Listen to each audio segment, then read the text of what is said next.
Hey, what's going on, everybody? This is Yolan Cisse, part of the Career Pathways team for the Covenant House of Greater Washington, D.C.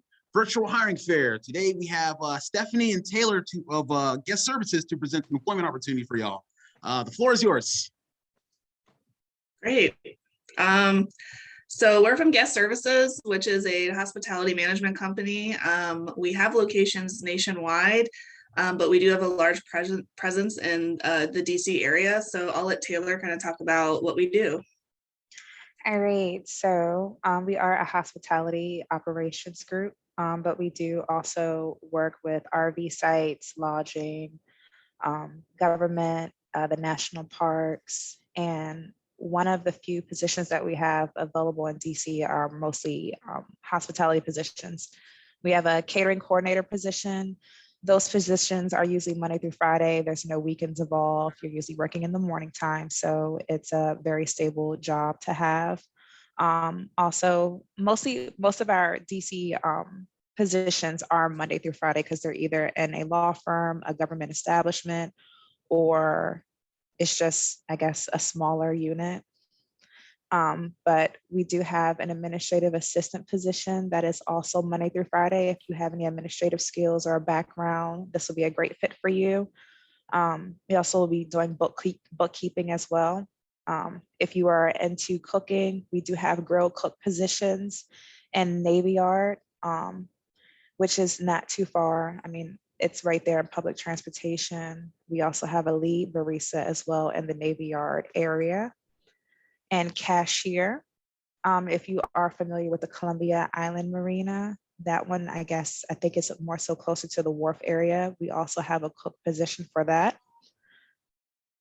Some positions are seasonal and some positions are year round. So I guess whatever is in your best interest is what you would apply for. We have a general utility position that is also Monday through Friday with no weekends, and a conference service attendant, which is Monday through Friday, no weekends as well.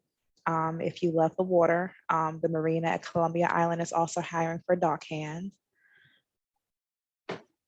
Cashier, and I would say general utility will probably be the best positions if anyone doesn't have much experience and just wants to get their feet out, not get their feet out there, but just wants to get their experience and build knowledge.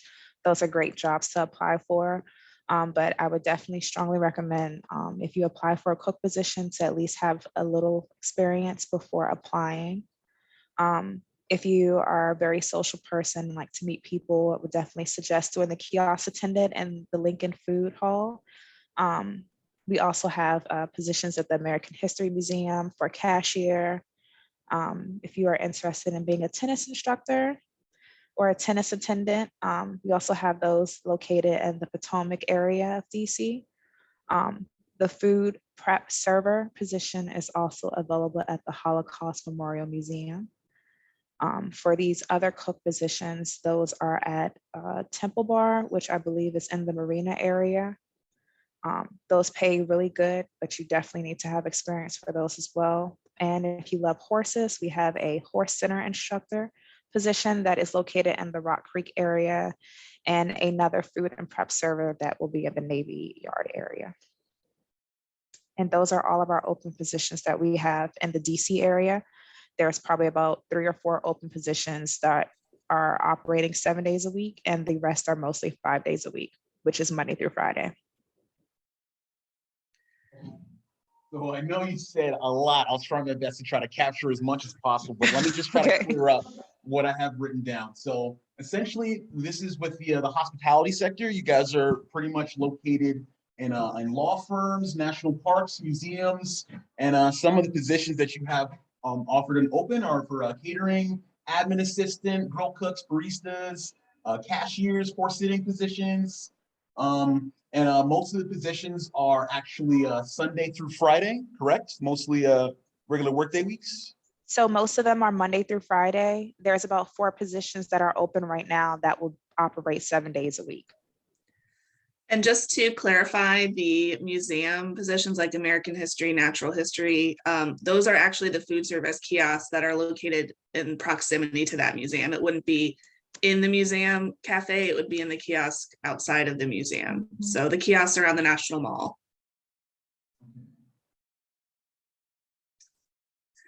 I'd also suggest if someone doesn't have like cook experience but is interested in food and beverage to apply for the general utility positions or the food prep server positions, because those are good entry level food and beverage positions and would definitely provide room to learn and grow into a grow cook or cook, which pays better. And we have food and beverage establishments all over, so there's lots of room to grow within food and beverage. So if that is a industry you're interested in but you don't have the experience, general utility and food prep server are a great place to start. Absolutely. Awesome. Okay. I think one of the big questions that a lot of our youth are going to ask for is what are the pay rates for, or the average pay rate for some of these positions? I would say the average pay rate is between 15 to 17. Anything for cooks is usually 18 and up.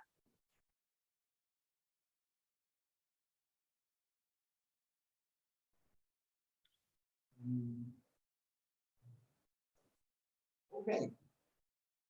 All right. And you said that there were specific requirements for some of the positions. So would you be able to kind of give me a gist on the requirements for each of the positions, if possible, or kind of a general idea?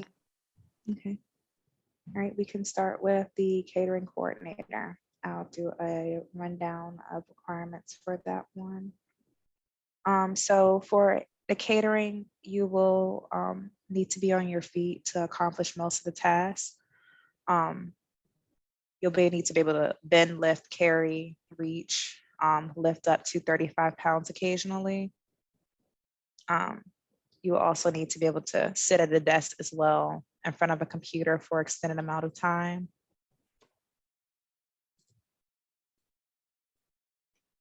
Okay, continue. If you have equipment experience with typical office equipment like faxing, copiers, scanners, multi-extension phones, computers. So having a background in administrative Yes. skills. Mm-hmm. So catering is kind of like you're going to be doing a little bit of both. It'll be administrative and you're also going to be on your feet as well. Okay. You'd be working directly with the client to plan the event, but also execute the event. So the planning would be on the administrative side and the execution of the event would be more of the on your feet, making sure the event runs smoothly.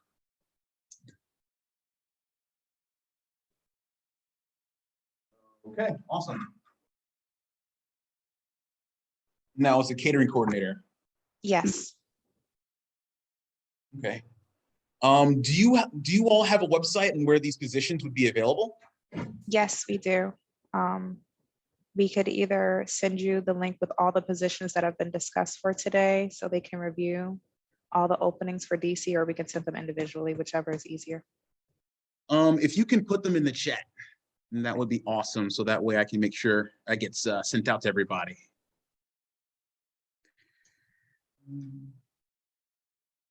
We also talked about, because some of our locations prefer not to include the location name in the ad, if there is a position that someone sees that is of interest to them, reaching out to us directly with what they're looking for or what position they saw. That way we can make sure they're applying to the correct link and we can get them in touch directly with the hiring manager.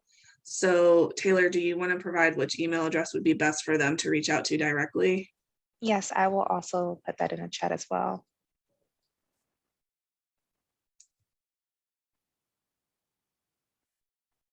All right, awesome.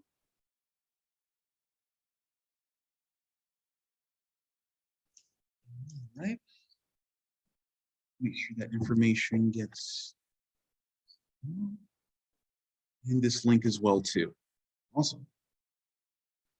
Okay, could you go through your onboarding process and on typically how long that would normally take? Like, say, if I was to apply today, when would I get the offer letter in hand ready to work? I would say it more so depends on the hiring manager and how many people are involved in the process. Typically, we would like to have, after a verbal offer has been accepted by the candidate, we would like to have an offer in hand within 24 hours. But that also depends on if there's any approvals that are needed before the candidate receives the offer letter. If there isn't any approvals that are needed before the candidate receives the offer letter, then it should take at least 1 business day for the candidate to receive it. So after being able to sign up and after getting the verbal confirmation, they would be able to Mhm. receive the offer letter that following day and would be able to start working. So it depends on when the position, like if it's a seasonal position, they may already have a set date for when the candidate would start, or the manager and the candidate have already discussed the date. So if the candidate says, oh, I want to start next Monday and it's Friday, you want to give an offer letter, if we can draft the offer letter up on Friday and they can sign before Monday, then it could be a possibility, but onboarding would need to be completed before starting, just so they are in the system and they'll be on the pay schedule. Okay, so the confirmation of the job can be up to a day, but maybe the onboarding process, which also depends on the management, can take up to about maybe 3 days, or it depends on how Yes. fast everything goes through. It depends on how fast everything goes. Because onboarding can be a little bit of a headache sometimes for the candidate. If they've either used an outside job board to apply or use our job board to apply. Sometimes it takes a minute to sign into the accounts, or they have issues with password resets, or sometimes they don't get the links for the onboarding. So it could be a lengthier process when it comes to that side, but most of the time it's smooth sailing. No, I know exactly Yeah. how the onboarding process can be. Yeah, I mean, we can realistically turn around a hire within 2 to 3 days after the interview if everyone is responsive and doing their, and when I say everyone, I mean the hiring manager, the candidate, and the talent acquisition team. We can speak for our team in that we turn things around within 1 business day. So as long as everybody's doing that, it can take 2 to 3 days dependent on background results and how quick those are. In the DC area, those results come back pretty quickly. So realistically, yeah, if there's an interview on a Thursday, they can start that Monday. Or even that weekend if we can turn it around that quick. So it can take just a few days up to like a week, depending on how responsive people are. So 2 days to a week. Yeah. 2 days to a week. Awesome. And I see that the email address has been sent as well too. Awesome. Okay. Well, I think one of the last questions that I have to ask is, are there any benefits to any of these positions? So we have various benefits for all positions. So seasonal, part-time, full-time are all eligible to receive employee discounts. And depending on the state in which you're located, some paid time off. So this is a great benefit for the DC area because we have so many locations in DC. And then for part-time and full-time regular, so if it's a year-round position, the part-time benefits would also include PTO, a 401k match, and also the employee discount. Then for full-time year-round, it comes with the full benefits of medical, dental, vision, 401k matching, tuition reimbursement, HSA, FSA options, life insurance options, short-term disability. Long-term disability is an employer provided. Short-term disability is voluntary. So those are just like some of them, but there's probably more than I'm forgetting. All right, awesome. Sounds completely amazing. Okay, so one last question I have to ask is, what is the possibility for our youth to be able to move up in management? I mean, how long do you say it would take for our youth to be in a position before they're, I guess, recommended for a higher position? So I don't know that there's a number we could put on that, to be honest, but I would say that this geographic area is a great area for growth within the company. I mean, we are spread out across the country, so if people are open to, moving, there's even more. But, some of our units that are in other states where that's the only unit in that state, there's less room. But in DC, we have so many units that if you're, even going in with no experience as a general utility dishwasher and are really applying yourself, really hardworking, really interested in learning more about the industry and growing, there's definitely opportunity there, but I don't I don't know that I could put like a year or a number on when that could happen. Absolutely. I'm sure there's plenty of factors that come into Yeah. bumping some money up. So, okay. So I don't have any more questions. I think I have all the information that I need. I want to thank you for taking time out of your super busy day to present these opportunities for our youth. And want to say thank you. Thank you for having us. And I would just like to add one more thing. We had a team member start as she used to sell water bottles and ice cream at a cart on the National Mall, and she is now our Director of Human Resources. So lots of opportunity for growth if you're willing to put in the time and effort. That's incredible. And that's one of the things we always emphasize here at the Covenant House. Absolutely, absolutely. I see we actually have somebody that came in. Okay. All right. Well, let me end this recording. Oh, awesome. Awesome. Hello. Hello. Hello. All right. Just getting to.